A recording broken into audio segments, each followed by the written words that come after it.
Today's question is, what happens to my pets if something happens to me, if there's an emergency, if I'm incapacitated, or I pass away? And that is a great question. Today's question comes from Brittany Sarconi. Brittany Sarconi is at Fireside. She will set your marketing on fire. She does marketing and social media. You should definitely check out her website, meetfireside.com.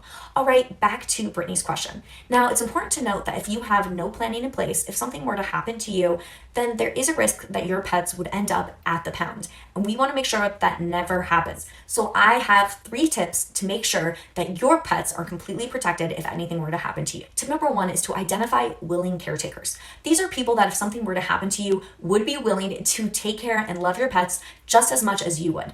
And you want to actually have a conversation with these people, make sure that they are ready and willing to take care of your pets. Number 2 is to include your pets in your estate plan.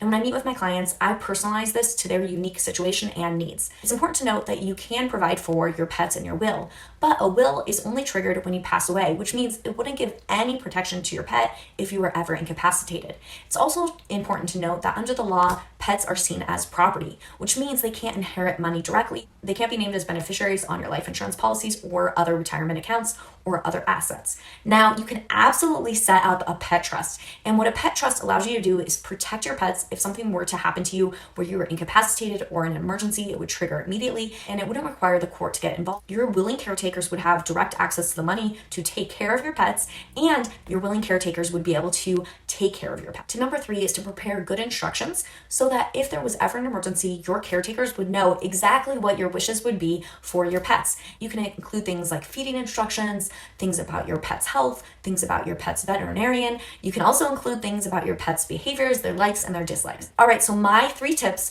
so you can have total peace of mind knowing that your pets are completely taken care of is: number 1, identify willing caretakers. 2, include your pets in your estate plan, and you can set up a pet trust.